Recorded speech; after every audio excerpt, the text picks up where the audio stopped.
Gimel. Really quick, the Kitzer of Os Base, just a couple lines to summarize what we did in chapter 2.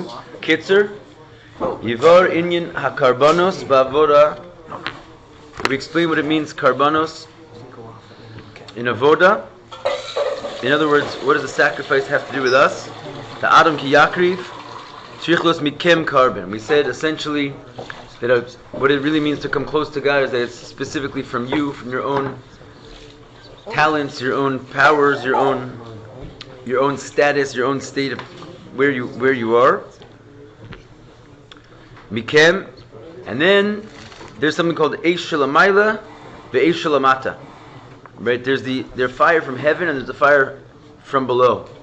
The fire from heaven is your godly soul's arousal, but then it only really does anything if it mixes in and encloses itself into your animal tendencies, and that's called the fire from below. Because in the Beis Hamikdash there was also a fire from above. There was a heavenly fire that came down, but of course they also brought minahediot. They also brought an actual fire and lit the fire. So what do these two fires represent in our own Beis Hamikdash and our own Mizbeach?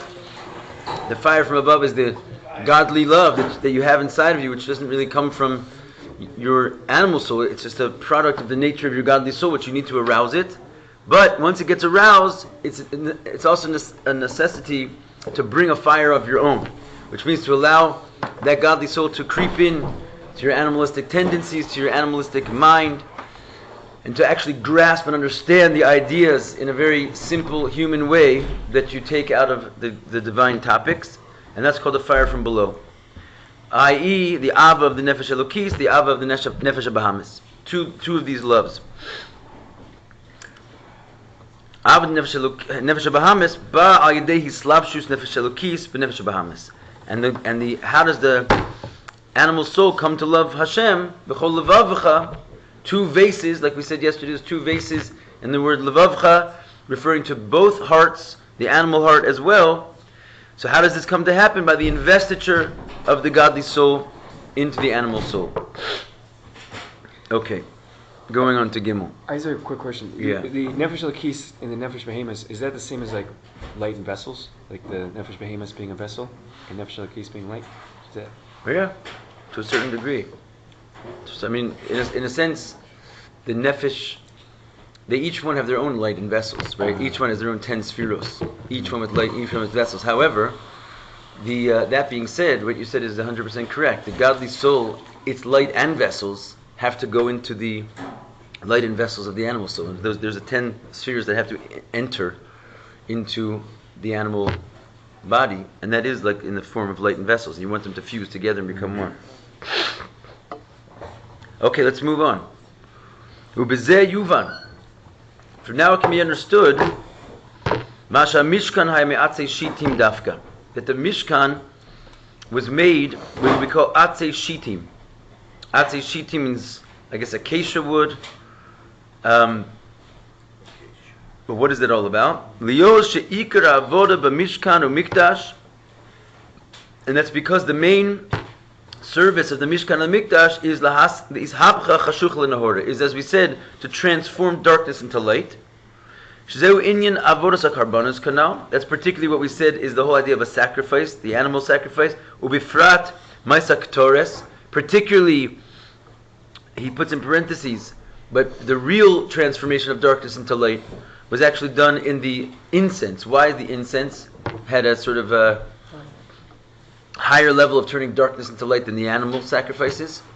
Didn't it have 11 ingredients, some of which are like nice smelling, and one of which was foul, but it was necessary to have that one included in order to... Yes, very good. The main thing that it was a foul is that it wasn't kosher, right? Meaning to say that that's called turning darkness into light in the highest... Yeah, it was made from an animal blood or something like that, and the idea is that an animal blood that was not kosher, that is, right? And so animal blood. Blood isn't kosher. Blood isn't kosher, but it was made from an unkosher animal. And the idea behind it being that that's already from the Gimel Klipas HaTameus, right? There's two different levels of klipa. You familiar with this concept, Jacob? Klipa means that aspect of divine reality, which looks not godly. It's like the shell hiding the revelation of God in this world. So you learn about it in Tanya a bit, right? Yeah. So there's two levels of it essentially. There's really four levels, but they're really two. One is the type of shell which can be transformed quite easily into holiness, like a cup of coffee, right? That's a klipa, it's a shell because you don't see godliness. But if you make a bracha on it, it's kosher, so you can eat it, right? The word that's used in Tanya is mutter, right? Mutter literally means untied. And asr, which means prohibited, means tied, which means that when it's mutter, it means it's untied. It's not held down in the hands of the dark forces that a Jew can't easily take it out. So if you make a blessing and it's kosher and you use it to serve Hashem, you can elevate the level, the first most gentle level of klipa into kedusha and use it for the service of God. And that same coffee becomes basically the energy which fuels your davening, your prayer. It turns into holiness. But things like that are unkosher, you can't make a bracha and eat them and turn them into holiness. It doesn't work like that. They stay tied down into the dark force. The only thing you can do is reject them and push them away. This is where all negative mitzvahs come from. Negative meaning don't do this, don't do that, is in order to ward yourself away from things that you cannot at this point in Jewish history access and elevate. So they're just waiting to be elevated when Mashiach comes. We have to just push them away.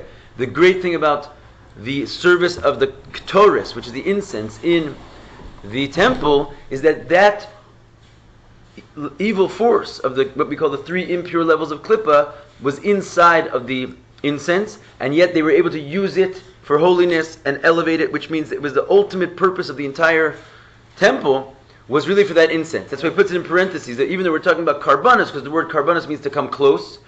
By the way, noteworthy, the word ketores also means even more than to come close. The word ketores means the word to tie. So it becomes such a joined together. Ketira is like a one bond, and so in Aramaic, no. But anyway, so it's the same idea, same principle with Ketores, that it means to come close to Hashem, it means to be united with Hashem, but even on a deeper level, because you can use this unkosher level and even elevate that. And what does Hashem want? He wants a dira b'tachtonim. He wants a dwelling place in the lowest world. Usually we can't even have access to the true lowest worlds. We have to just reject it. But in the temple with the incense, they were able to get down even there, and that's why that was ultimately the main service. We're talking about karbanos because we're talking about our nefesh habahamis. And our nefesh habahamis, it's a kosher animal. In other words, we're not talking about going into elevating the true evil, because that we say is, it says in Tanya, only tzaddikim can really go down so low and actually transform actual evil deeds. That's not for regular people to do. So we're primarily talking about the karbanos here, the sacrifices. But he says, if you want to get down to it, the real mission of the temple was even to go into the level of the incense, which was unkosher. You follow?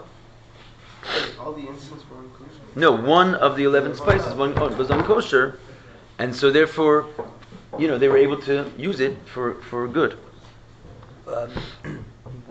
What does the base midrash refer to? Like, it's like what do you call it?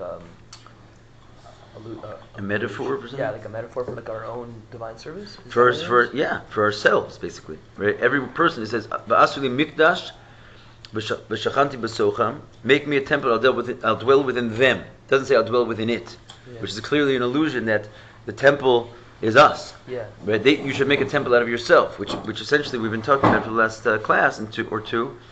That what happened in the temple, essentially it was a place set aside for animal sacrifices. What's the animal sacrifice? First of all, the word sacrifice means to come close. A carbon means to approach God. How do you approach God? Strangely, with the most mundane things. In other words, with an animal, with slaughter, with blood. We say what that means is to bring your animal, to Hashem. Transform your animal tendencies and offer them up and bring them close to Hashem.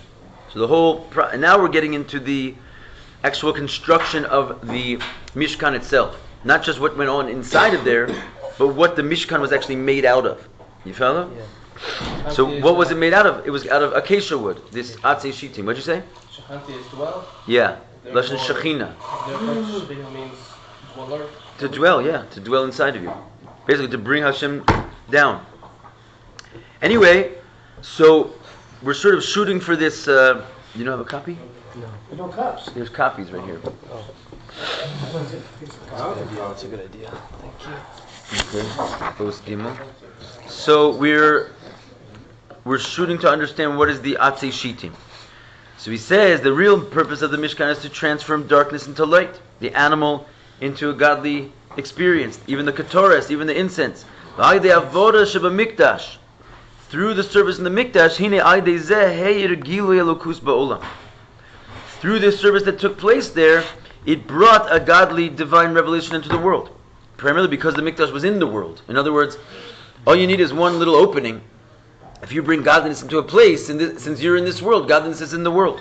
So the whole world became a place for God because the Mikdash was the place for God. And that's also true of an individual, right? Because the Mikdash is inside of one individual, you see a Shliach can go into some God-forsaken place and make it not God-forsaken because he's the Shekhinah, he brings the Shekhinah there. Right? So the whole Pittsburgh becomes a place of the Shekhinah because you have a Mikdash in the Shekhinah. Beit Chabad, Pittsburgh. Go Pittsburgh. And that's why it was from what's called Atzei Shitim. Okay, Acacia, but the main thing is we're translating in Hebrew. What does the word Shitim have to do with the idea of what the whole purpose of the Mikdash is? Hine Shita Perush Nataya. What does the word Shita mean in Hebrew? It means a leaning. You say a person has a certain Shita, they lean in a certain direction, they have a certain approach. Dahainu sheyesh davar shu emtsoi, which means there's something which is called the middle road.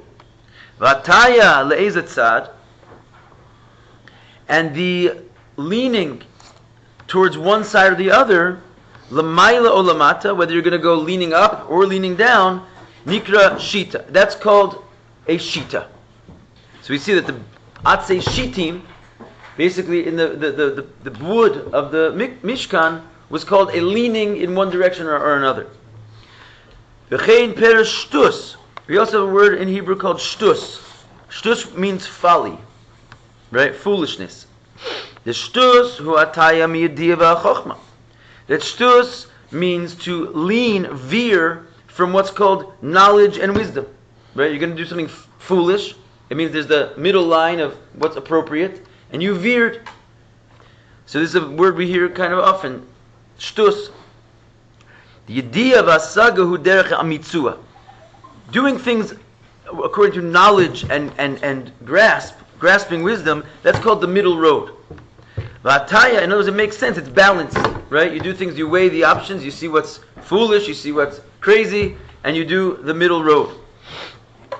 Hataya mizeh nikra shtus, and veering from that is called foolish, folly.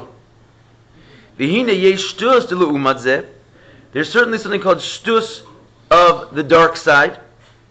In other words, folly, going off the middle path of what's sensible and acting poorly, acting like a fool in a negative sense. Kamosha kasuv kisiste ishto. And we find the most horrible version of this, and it's actually sort of in the word, shtus, is found in the word that his wife goes astray. Right? That's called leaning and going into the realm of l'umat zeh, of the dark side, in a realm which you veer off center. Uperish Rashi says, what does it mean? Tate midarki asnias. She veered from the path of snias, right? Snias, which is modesty and sort of uprightness in the home, that's the middle path, and she veered from the middle path. And if he goes astray, is it the same thing? What do you say? And if he goes astray, is it the same thing? I love how we have so many feminists at the table. Yeah, it's the same thing. He's a fool. Right? It's called a fool. Huh. Right? So this is called being a fool in kedusha, in the umat zeh, going in the realm of the dark side. What we normally just simply call as folly. But kasiv, and it says v'yeshiv Yisrael b'shitim. It also says the Jewish people dwelled in Shittim, and Shittim is a place where all kinds of calamity happened to us. We worshipped idols and we made a lot of mistakes. And again, why is it called Shittim? The place is called Shittim. It's named on the Ma'orah, what happened to us there, that we veered from the middle path of intellect and understanding. What's Du'umat Zeh? Du'umat Zeh is, it's like it says, Zeh lu'umat zeh as Elokim. This opposing this God made everything, which means everything has a positive and a negative expression. And la'umat zeh means that which opposes this. And it's just it's kind of like a shorthand for the other side, the dark side. He's saying there's two types of shtus. He's going to this idea that he's getting there. Two types of shtus. You can veer above the middle line, you can veer below the middle line. Right now we're talking about the normal concept of veering below the middle line. But Kamayim Razal, it all comes down to this, the negative connotation. Ein Adam over Avera Elim Kein Nichnas Bo Ruach Shtus. Here it is, basically the classic concept of shtus is what does shtus really lead to? It says a person will never transgress anything, any mitzvah in any way, unless it enters into him a spirit of shtus, a spirit of folly. In other words, when it comes down to it, it's not just happen to be foolish. This is the source of all foolish behavior. It's called a spirit of foolishness.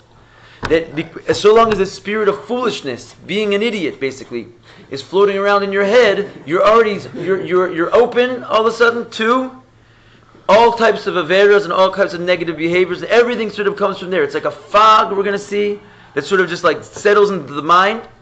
It's a fog it's the product of the nefesh bahamis. And once that's in there, you cannot see straight. Your mental capacity has been jeopardized, and you're able to just fall off the wagon. Ruach shtus. What's that? It's like being intoxicated. You lose your sense of grounding, right? And it can happen to anybody. You got to be on guard for this ruach shtus, the spirit of folly.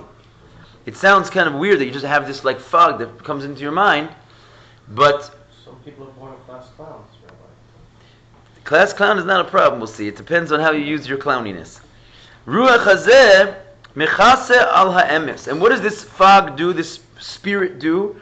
It covers over the truth, right? Your intellect is sort of the seat of clarity in a person, you would hope. And when this cloud comes in, it covers over and just blocks your connection to truth. What is it really?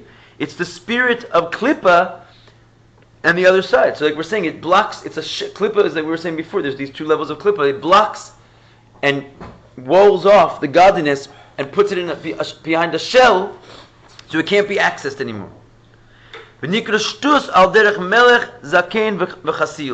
called shtus because the Yetzer Hara himself is called a king who is old and foolish. Why do they call the Yetzer Hara a king who's old and foolish? He's called a king because he thinks he rules the world. He's old because he beat your nefesh elokis into your body for 13 years. Right? Because your godly soul only enters your body upon your bar mitzvah. Interestingly. So the whole 13 years of life, you only have an animal soul. But isn't that kind of weird? Because It's very weird. You're so good when you're a child. You're so good when you're a child? Welcome to parenthood, Bizrat Hashem, one day. Children, the Friedrich Rebbe says that children are animals. You have to look at children as pashut animals that have to be trained because they will just. You ever seen like what are they called? Yeah, I said that once before and I got insulted. I said, you ever seen Lord of the Flies? And they said, Rabbi, it's a book. I read that book when I was 13. But you ever read Lord of the Flies? You know what happens when you leave kids? When you leave kids to their own devices. Classmates. Yeah, it's out of control, baby. So in other words, this is what a kid is. But you have to be trained. In Baruch Hashem, you get trained. No, but kids are like pro-social beings. Like there's experiments. Social for sure. But Pro-social. What does pro-social mean? Good behavior. Like they show like videos of like someone drops something and a child, like you don't say anything, the child sees it, he picks it up, gives it to you, like they're kind. Right. What happens after the other person wants it though? He gives it to this guy, and then he decides 2 minutes later, you know what? Actually, I want that. Then what happens? Clobbers them. No, I'm serious. Well, they don't show that. They don't show that part of the video because they're trying to be selective. What's that? No, because basically no one said that an animal is wicked. Okay, or there's mean animals, right? But look at the Tanya. Okay. It says that there's two different types of animal bodies. There's the kosher animal bodies, and there's the non-kosher animal bodies. So you have pashut mean kids, and you have also like sheep and cows, right, and goat kids, and they're not per se mean, but they're animals. Like they don't have like a das of intellectual based behavior and doing things from a true moral ground, just like an animal. It's not a biting animal or a goring animal. but he's doing what he wants, when he wants, how he wants, and that's what it means. Like that's what you are for 13 years. So we're trying to say that upon 13, all of a sudden, you suddenly magically are granted this godly soul as an inheritance from Avram Avinu, and you now. That's why your Yetzer Hara is called an old king, because he's got a lot of practice on knowing exactly what he wants to do with this body, despite what your now divine soul wants to bring What it. about people Why who is- don't have the divine soul? Goyim, you're saying? Non-Jews? So it says in Tanya, whatever, look in the end of chapter 1 and 2, it says that, the end of chapter 1, basically, it speaks about the soul, the animal souls of non-Jews. It doesn't say non-Jews, it says Ovdei Avodah Zarah, basically, idol worshippers.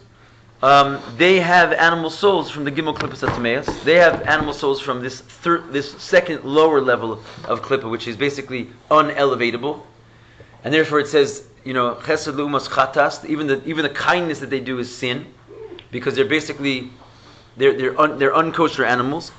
But Jewish Nefesh Bahamis comes from Klippas Noga.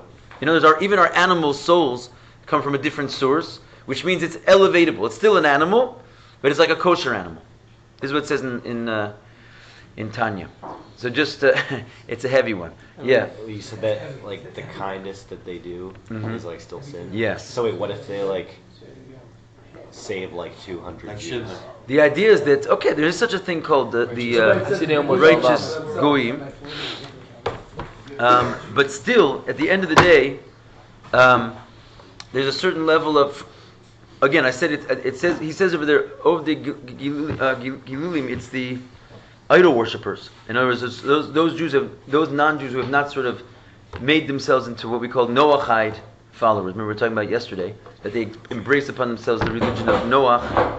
Remember we were talking about this yesterday? Which means they sort of elevate themselves to a certain level. The way I understand it is that just like a Jew is meant to take himself from the body of Klippa, our animal bodies, and sort of transform ourselves into a body of Kedusha through the mitzvahs, they also have mitzvahs. And they're intended to take their body and elevate it from a level of the lower level of Klippa into the intermediate level of Klippa. They don't have mitzvahs in the same way that we do. So they don't have Kedusha, but they can take themselves out of like a corrupted body into a malleable, workable body. So in that case, but still, even so, it's still called a sin in a sense, because selfishness Saving Jews? Is it sin? It could be, believe it or not. It seems kind of like. I know, but what is it? counterproductive. It could be. We have to explain our terminology, because obviously, if you say saving Jews is a sin, that's obviously a foolish line. But what I mean by that is that what you can do something kind, but it's not really altruistic per se. It could be that they do altruistic. In other words, there's such a thing as them elevating to a level of righteousness. It could happen. But I'm saying in general, when you just because you see someone doing something nice for someone else, does not mean that it's really altruistic. There could be a sense of, feeding your own ego in the process of doing that in a big way. In a big way, it applies to Jews as well. In other words, there's a way of doing kindness as a sin. It's called kindness, but where it's stemming from is your own sense of self, not really truly a selfless act for the sake of God. So how do we know? Well, if you're doing a mitzvah, right? In which case, like, the reason you're doing it is because of, it's kind of very similar to our conversation we were having yesterday. Like, why do we do the mitzvahs? Not because it makes sense to us. Because if that's the case, it's really at the end of the day a selfish thing. Even though you might convince yourself this is altruistic, there is no such thing as altruistic in the realm of this world. Because at the end of the day, there's always sort of something in it for you, even if it's like just sort of fitting into your ideology. It's still like you're championing your cause. But mitzvahs, It's for a mitzvah. It's mitzvahs, for a mitzvah, but if it is for a mitzvah. no, if it's for a mitzvah, then who are you doing it for? You're truly doing it for God, because the mitzvahs are not your ideas. They're not from you. You didn't come up with them. Yeah, but I agree with them, and they sound good. So you have to be careful how you do your mitzvahs. If a person does a mitzvah because of the reason and not because of what we call the Kabbalah's ol, the acceptance of the yoke, you're not doing the mitzvah properly. That's why we said, and when we receive the Torah, nasa v'nishma. We'll do it and then we'll understand it. Our doing it has to come before our understanding it. We can't do the mitzvahs because of they implicitly make sense to us. It's okay if they make sense to us, and it's actually preferred if they make sense to us. Only in as much as the making sense comes after the acceptance of them outright from God. So that's called altruistic. You're not doing it for yourself. If it makes sense, okay, it's wonderful. I can move to a level where I'm getting pleasure from this, and it sort of aligns with my understanding. But it's already a secondary thing. Rabbi, there's a certain idea in personal growth per se, where you want to like get closer to yourself when you were a child, like when you want to like get more in touch with, kind of like become more of a child in order to be closer to yourself. So is that faulty? Because no, it's not faulty. Children it's not faulty because even after you get your godly soul inside of your body, you don't get rid of your animal soul. On the contrary, what happens now is you're trying to get your animal soul on board with being altruistic, with being good, only good, and good in the realm of mitzvah.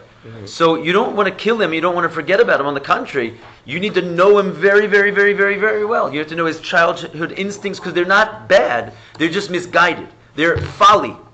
But as we're going to see in a few minutes here, folly can go the other way. Folly can be used for good. Right? So just because it's shtus and it's not intellectually sound, an animal is never going to be intellectually sound. An animal doesn't have an intellect. And if he does, it's an intellect of justification. It's an intellect which just enables him to intelligently access his passions. It's not like an intellect which creates his love and fear. It's an intellect which is supporting what he already wants. You see what I'm saying there? Yeah. In other words, when the way an animal works is it's self-serving. It wants something, and then it uses an intellect to figure out how to get what it wants. That's why it's called ultimately sin, because at the end of the day, it wants to give out of a natural. Again, what are we calling sin? Really, it's not a good word per se. It means like it's natural. It's of this world. Some animals, for example, will save another creature. They're not altruistic. It doesn't. The concept doesn't even apply to animals. It's natural, right? And it's not bad. It's not good. It's just worldly. It's nature, right? So doing something out of nature is by definition not service to God, because service to God means going beyond your nature. Altruism means going beyond what is comfortable for you and what's like. So therefore it's called sin. And yes, even by a Jew. If you're going to just do something, because it's easy for you, or even if maybe not easy for you, but maybe it could even be that the gain of being called Mother Teresa and like having this reputation in the world, that's what you live for. Remember, it's not even about doing kindness. It's about being famous. Who knows? But it's a level of trying to do something ultimately which feeds yourself. It feeds some kind of a place in what's good for you. That's already not healthy. But in terms of your question, all of these tendencies and characteristics that is your animal soul, you need them. Because that's what it says. You can only come close to Hashem if it's from you. And you is your actual self, your memories, your past, your inclinations. All of that has to be used in the service of Hashem. So it's a need to go back and know who your child is, who your adolescent is. I mean, not to the point of obsessing over it per se, but that's what you've got. That's who you are. So I mean, those are the tools that you're going to have to use in the service of Hashem. You can't ignore it, and it would be a very, very bad idea to do so. Okay. So anyway, why is he called the? Yeah, you had a question. This might have answered my question of why is it that the Nefesh Bahamas is given a 13-year head start, so to speak.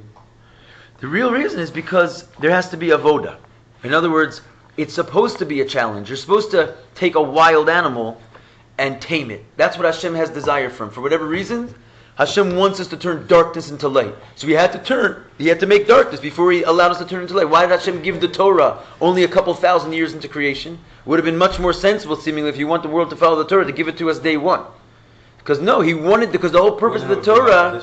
The whole purpose of the Torah is to take a messed up thing and fix it. That's what Hashem wants. Because He wants darkness to be turned into light. If you remember back to the Os Aleph of this mimer, he explained already the thesis why that is. Because specifically, the lowest level is where Hashem needs to be also found in order to unleash this light which is, so to speak, equal in all the worlds. Right? If there's one place where Hashem is still lacking, like we said, if you have one puzzle letter in a Sefer Torah, then the whole Sefer Torah has no Kedusha. right? So if there's one place where Hashem is not found, it shows you that there's this level of divinity which is sort of equal in all the worlds, which is blocked from coming in because of this one lowly place. So he made that one lowly place, that letter which needs to be fixed, in order to sort of open the valve and bring forth this level of light. So he wants there to be a struggle and a challenge to bring godliness specifically into the darkest place. He has to make a darkest place in order to achieve that. So all of our challenges and burdens in life and the package of your childhood, it's all there for a very, very calculated reason. Because that's exactly what you need to turn into light.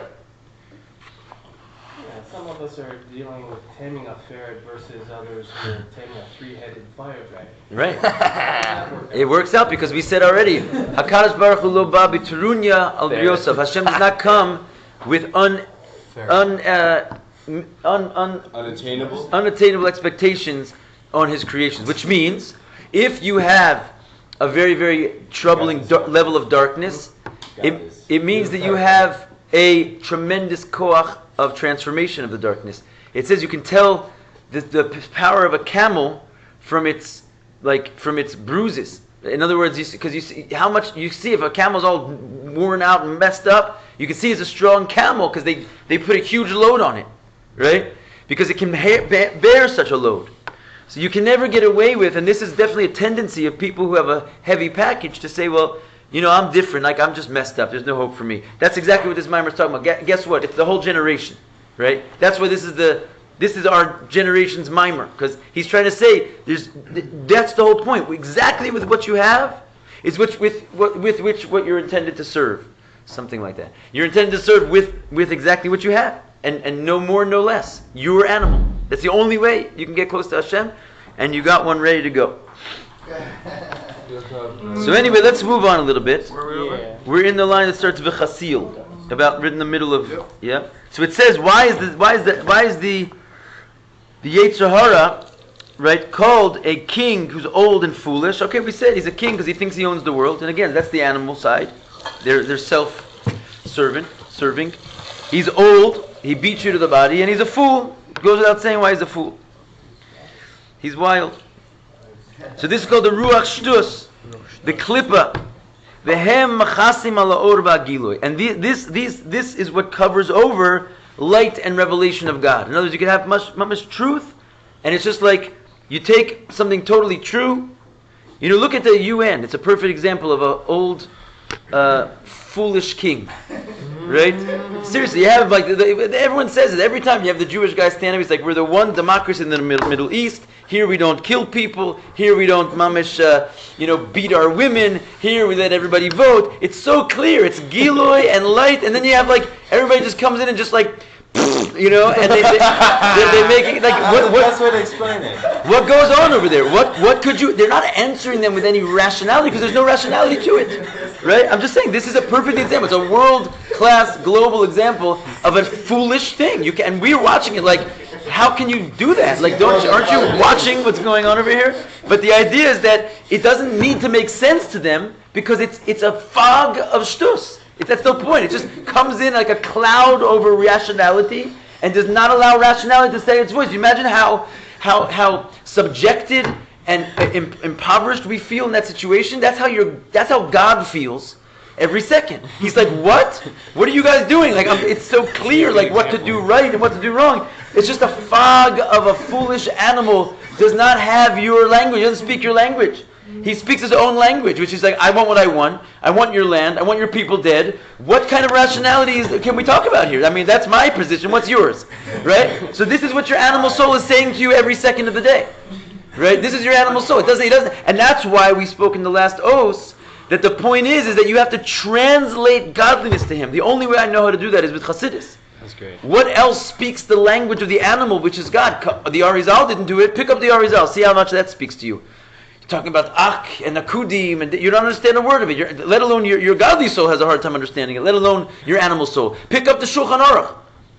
That speaks to me. I'm going to figure out how many inches my tzitzis need to be, and I can't put a knife to them because who knows what. It doesn't. None of these things really are they're great. It's godliness. It's pashut outright godliness, but it doesn't speak to the animal. Nothing. The only thing that speaks to the animal is animal talk, which is basically Chassidus. Hasidus, right? We're all sitting around here like having a good time, right? Because we're talking animal right now. We're talking godliness as it relates to the animal. We're explaining to our animal itself how he's just a clumsy idiot who doesn't make any sense. And he's like, yeah, I am a clumsy idiot. That's great. I love this. What do we do now? Right? Because somehow it speaks to the animal. But if you think about the three things, like where you came from and where you're going, Yeah, okay. Also, it's not Musar. enough for these. It is.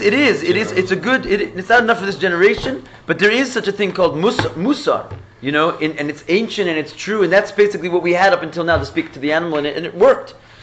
Why do they introduce Hasidus? Because it's the end game.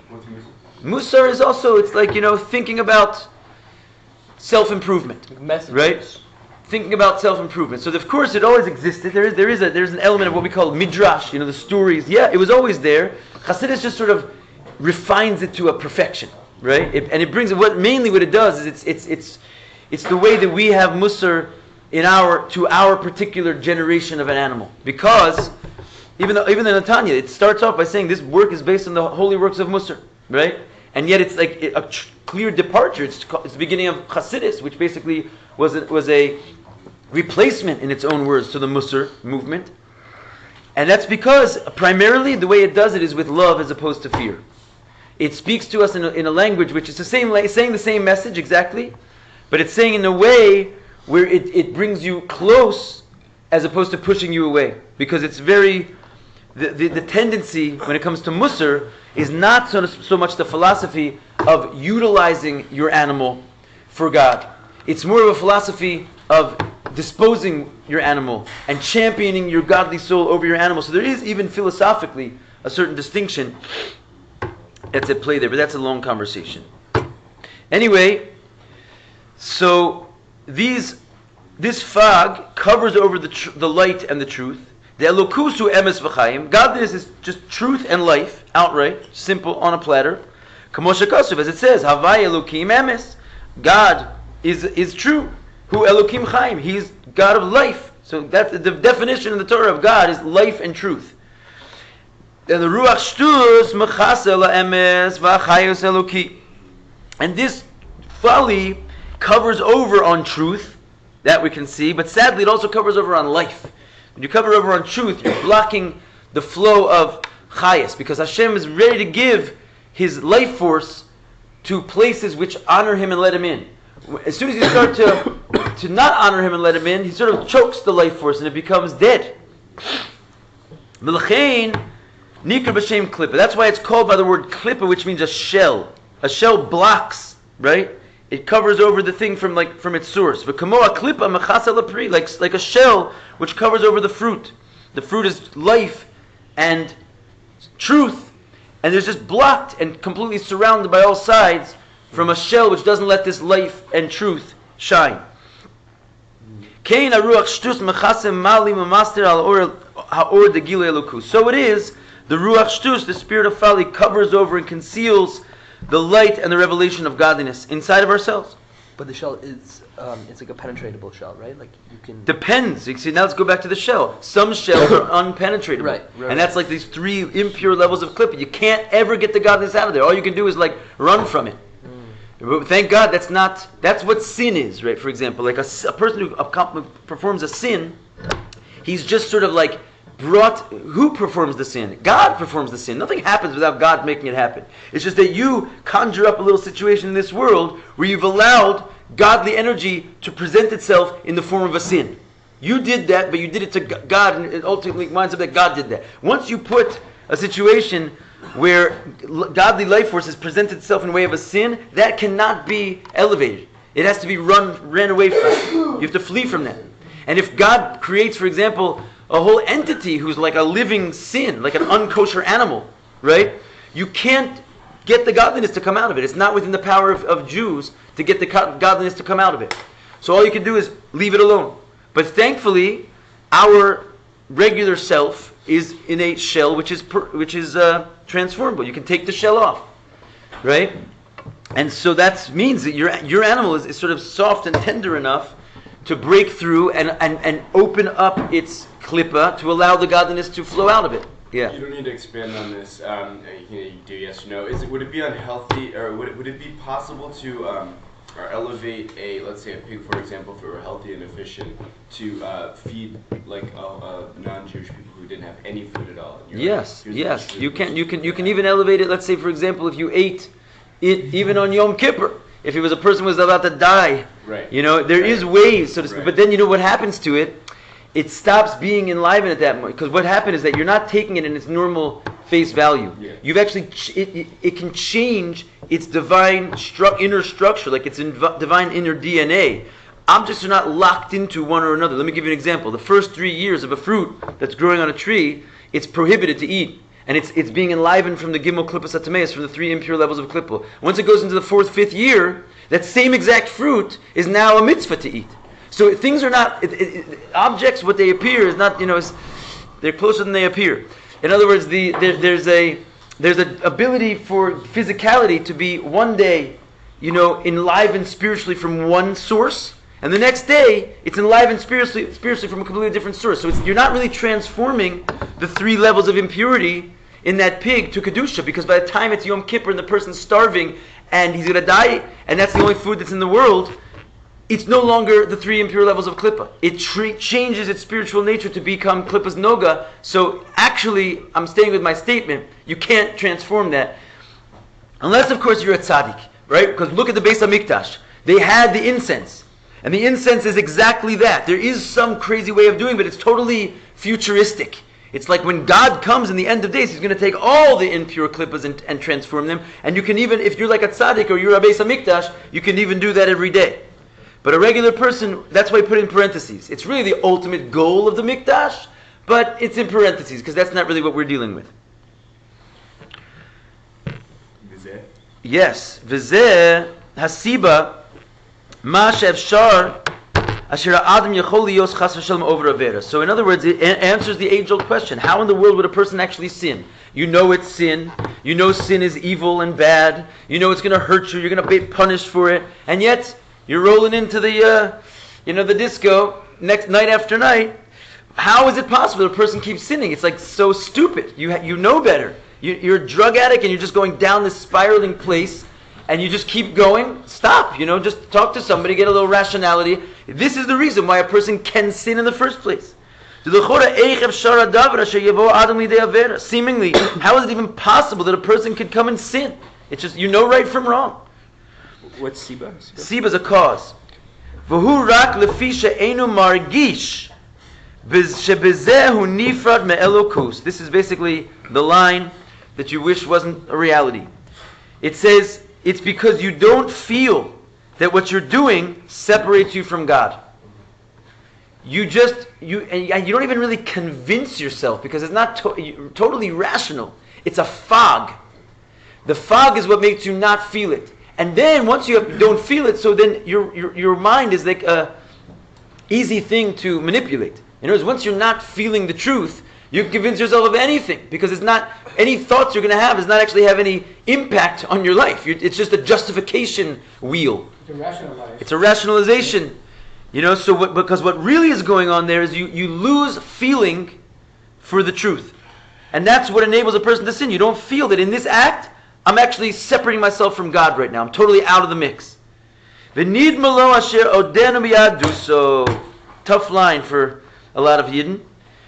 All of the Yidden, really. But he says, it appears to this person that he's just as Jewish as he was yesterday. In other words, I'm a Jew in my heart. I don't have to keep Shabbos. I don't have to eat kosher. Because what does it really mean to a Jew is a Jew in my heart? Sadly, that's basically what Christianity is. And it's not true, right? There's no such thing as a Jew in your heart, right? It's true that a Jew has a special heart. But the idea is that you think you're just as Jewish, right? Because you're a born Jew. No one can take away me from being a Jew, right? I'm a Jew. I was born a Jew. I'll be a Jew till I die. And there's people who are outright adamant and proud of that fact. But the problem is they think that you're just as Jewish, a Machal Shabbos, as the guy who's keeping Shabbos, because you can't take away my Yiddishkeit from me. I'm a Jew, and in a certain sense they're right. But the problem is at the moment when they're Machal Shabbos, they think they're just as Jewish as they were when they're not Machal Shabbos. And this is an outright fallacy. It's not true. You're disconnected from the God of Israel when you sin. And it's a nasty thing to be disconnected from the God of Israel. But they don't feel that. They, us, we, it's everybody. Right? I'm just using extreme examples, but trust me, we've all got a nefesh habahamis.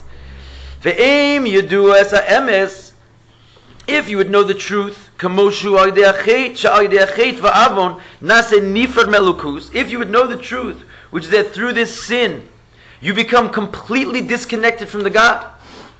Harei lo haya oseh es hadavar haver rachmanu litzlan b'shum ofen. He would not do this davar avera, this matter of sin, rachmanu litzlan, God forbid, in any way, shape, or form. You wouldn't even think of it, so to speak, touching the beard. I'm just throwing that out in the wind. Anyone who feels connected to it, you wouldn't even think of it if you realized that in this act you were disconnecting yourself from the God of Israel. You don't think that. You think you're looking smooth. What's the problem? I'm going to get up. I'm going to shave. What's the problem? In other words, it doesn't cross your mind. I'm using a controversial example because we're in the midst of Hasidim over here. Don't mind.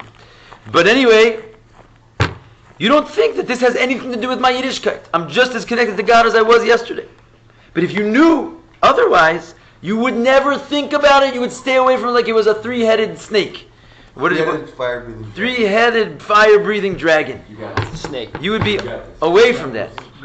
Lefisha b'teva kol Yisrael. And why is that? Because remember, you have two of you inside.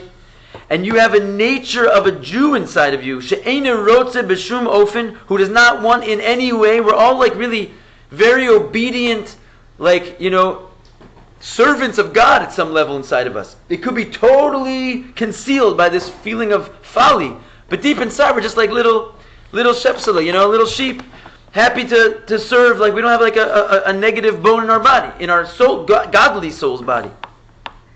Kol Yisrael does not want b'shum ofen ve'enu yachol klal. Not only does he not want, but he's not even able lios nifrad from elukus. He's not even able to separate it from God.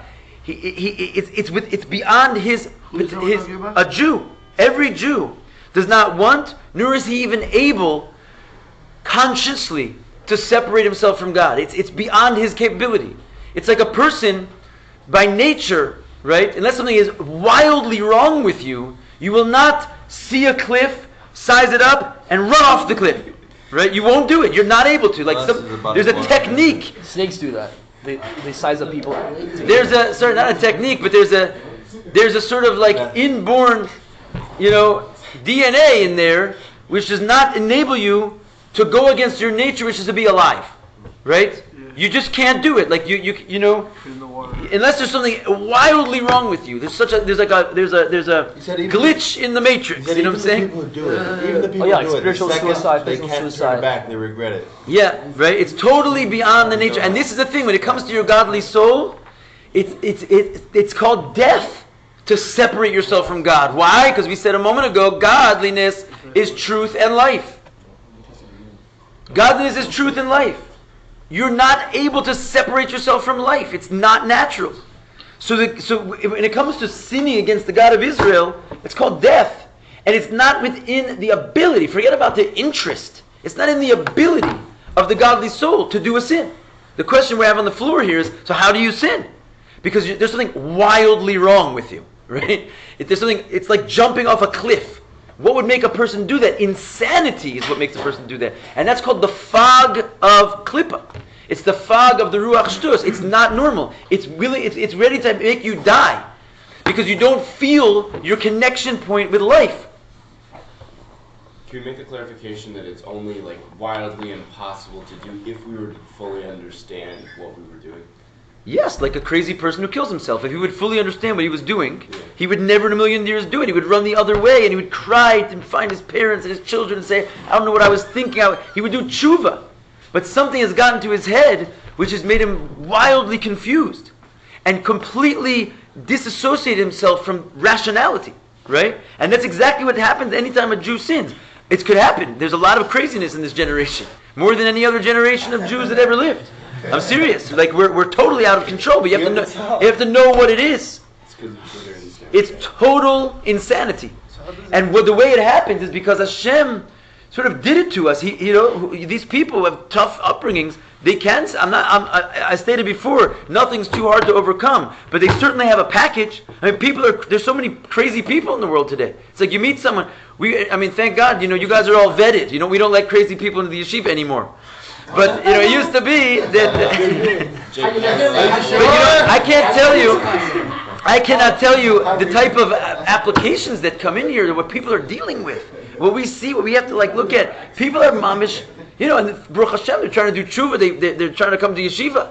But the state of affairs, every second person is on some kind of mental medication, or if they're not, they're wondering if they should be, or they used to be, right? Or they used to be. It's a situation. I'm not saying that itself is a bit of an epidemic, all the medication and so forth. But all I'm just saying is that the heavy-duty fog is very, very thick in our times. That's why we need Chassidus. Again, if you haven't noticed, I'm a bit of an advocate for Chassidus. This is the medicine that we need.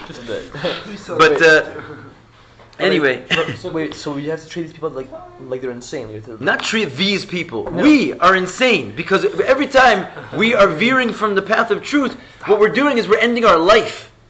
But we don't realize it. That's what a crazy person is. He's ending his life. He's making his life miserable. And he doesn't realize it. He's like on a drug. He's like addicted to this dead-end train, And that's what we're doing every time we separate ourselves from the pure path of Yiddishkeit. Because that's life and truth. It's godliness. This is any minute, tiny detail of separating yourself from Elokus is spiritual suicide. Yes. But you do it because you are like a person who's suicidal. You've become crazed at that moment. Something totally wacky has overcome your rational mind, and it's called the ruach shtus. It's called a fog of klipa, which just descends upon your normal, godly person and makes it crazy. So at that point, it happens and you're not even in control. Of course. You're like, you do something like that, just do that. It's called lust. Yeah, no, it's that afterwards. What do you do then? It's not even. Well, this is the treatise of what you do then, right? We're learning the mimer of I think the only way how to not be crazy, or how to be crazy in the right way, I should say. Reach out to others. That's the only way. Yeah. Once you isolate, game over. One more line. It's 438. It's by the 438. Most dangerous survivors. No, it's not. 438. You just said it backwards. It's 8:34. Right. That's okay. Interesting work there. All right, last line. Vaharaya, the proof that what I'm saying is true. All we have to look is at our illustrious history of the Jewish people. We can see that this is absolute fact. Kasher bali de nisayon. When a Jew comes to a state of a test, and they try and force him, God forbid, to abandon his God, and at that moment of truth, it's impossible for him to fool himself. In other words, something so horrible happens that it breaks through the fog, and it makes the person come face to face with the reality that if he does this, he's going to no longer be Jewish, and he can't fool himself anymore. Yeah, exactly. And he can't think at this moment that if I go and bow down to this idol and kiss it and hug it, I'm going to be just as Jewish as I was yesterday. He can't think that. Then it's okay to jump off the cliff. You see that a Jew will give his life rather than do that. His physical life, and we've seen it how sadly, how many countless Jewish lives have been given over for this very reason, that when you bring a Jew mamash face to face with spiritual death, he'll choose physical death instead of that. He'll do anything to not disconnect himself from the God of Israel. So you see that there's a point inside of a person that when he comes face to face with the real reality that going away from God, going away from Yiddishkeit is death, he'd rather, spiritual death, the death of his soul, he would actually even kill him, allow himself to be killed, than remove himself from the God of Israel. So you see that it's inside of us. That's what I'm saying. Like, if you look deep down inside of a Jewish soul, he doesn't want to, nor is he Pashat able to. He doesn't want to die either. But he's not able to disconnect himself from Hashem to the point that he said, kill me first. What is that? When you come before a test where the fog is automatically, it's like a person who could be like totally drunk, but like all of a sudden he comes like, he's like mamash about to be in a car accident. Like he's like, what? You know, he's like all of his senses come, his adrenaline flows. He's like all the fogginess is away, and he's like his whole life is before him. That's the test of like there are certain things that can just remove the fog instantaneously, and that's basically when you come face to face with the reality that if you continue on what you're doing, you're going to ruin everything. You're going to die. So at that moment of a test, the fog has no power to overcome that test. The fog dissipates, and then you see a Jew. He's not even a learned Jew, not even a holy Jew, so to speak, a practicing Jew. He'll give up his life because he cannot not be Jewish. Forget about it. Even the one that was breaking Shabbat. Even the one that was breaking Shabbos because he thinks he's just as Jewish. And you know what? On the contrary, you have today, he thinks he's more Jewish. These guys break Shabbat. He's going to make a whole base din and explain why he's allowed to break Shabbat. In other words, he thinks he's totally Jewish in this act, right? Because he's fogged. He's all fogged up. Yeah. Tell me if this is not plausible. But do you think at the end of each lesson, and maybe this is not something you want to do, you could take 2 minutes. You could all be silent. You look through it again and just speed through this and give a summary, or is that? Just I usually do that the next day. Okay. I start the class with that, and also Just we have the curious. recordings if you want to have another look. Just curious, because it would lead right. That would be a good kind of transition into our meditation. Oh, I see. But I do your get thing. you. Do your thing. I was just- Okay, thanks. Okay, yeah. Not a bad idea. Not a bad idea. What's that? Not a bad idea. Some Many, things are many ideas. stuff. Flowing in the wind. I'm into it. Yeah. Oh, Rabbi. Let's go after that. When can we read that letter? Should we do it on Wednesday, when people were not pressed on time? So we can discuss. Oh, you put the little letter? I did, yeah. Yeah, we'll do it on Wednesday. Okay. It's tomorrow. Yeah, tomorrow. Everybody waited 3 days. What's that? Yeah. I know a little about the horse whispering. I mean. Oh yeah,